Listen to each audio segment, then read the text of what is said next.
It's a big wake up call and focus on what makes you better.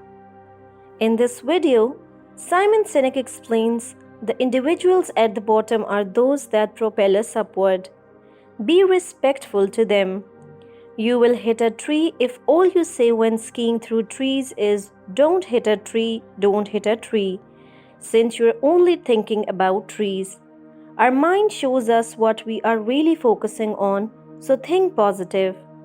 Finite mindset is everything is about this transaction, this listing.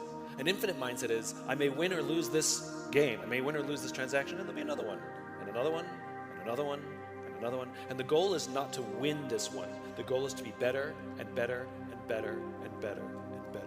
And what happens is you win more often. Yeah. So I See, and where I struggle with that, honestly, is I want to crush it every time.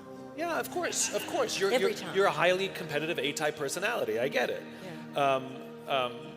But if that's all you do, you're not going to be in the game for very I long. know. I've been in a long time. But so this I've is my figured point. it out. In the infinite game, the infinite mindset is about having the strength, the will and the resources. Which means will is I really still enjoy this industry, and the resources is I got the money to stay in the game. If you run out of will, you run out of resources, you find a different line of work, right? The goal is not to win every game. The goal is to stay in the game as long as possible, and you're more likely to stay in the game as long as possible if you're enjoying it and if you're making money. So, like I said, think of those agents who are better than you, whether they're better marketers or better salesperson, or they get more recommendations.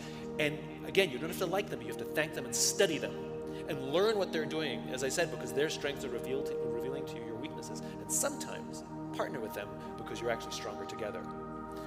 But hating them is stupid. Right. All it does is make you focus on them rather than focus on yourself. All it does is make you focus and sit around with your friends and be like, but they don't do this and they do, well, you're not doing any of that either, you know? So it puts all your focus in all the wrong places.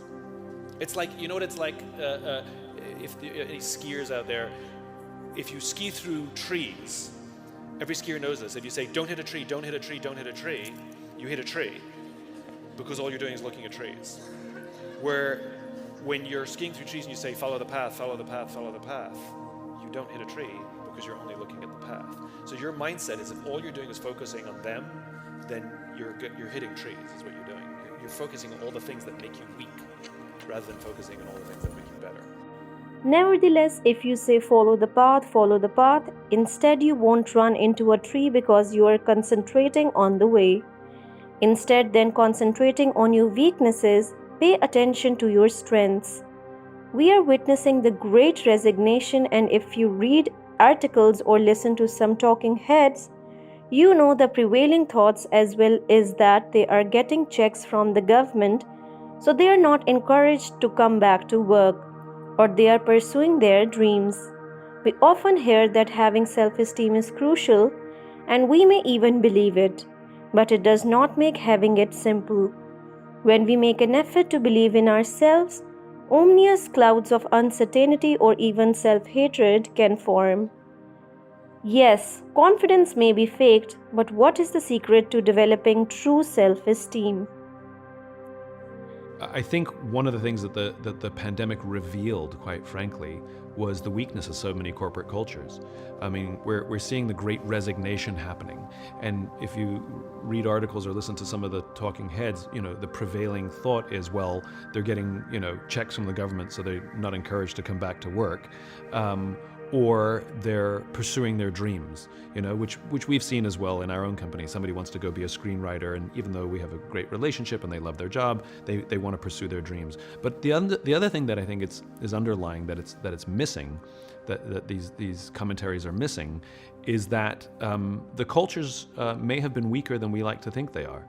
That the sense of belonging that people have when they would come to work is actually a lot more tenuous than we'd like to believe.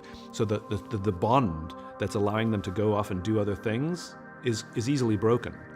I think strong cultures, when there's a strong corporate culture, we recognize that I can pursue my dreams and work because I love it here and I know my team is supportive of me becoming a screenwriter or something, and I can do both. Or even though I'm making money, potentially even more money, there's so much more I get from my work. the camaraderie, the love, the support. I get all of this training on how to be a better listener and a better communicator, which is helping me in my marriage and helping me with my kids. And I don't want to lose that. Plus, I have close friends at work, and I can speak up and say, hey, I'm being offered more money from the government. Is there anything you can help? The point is it becomes a conversation rather than a resignation. So I think one of the things that we're missing is this might be a wake-up call for a lot of companies, that our cultures are just not as strong as we think they are. It's been spoken about for years that millennials, and now Gen Z are just not loyal to work. They bounce around from job year to year to year. Well, is that them or is that us?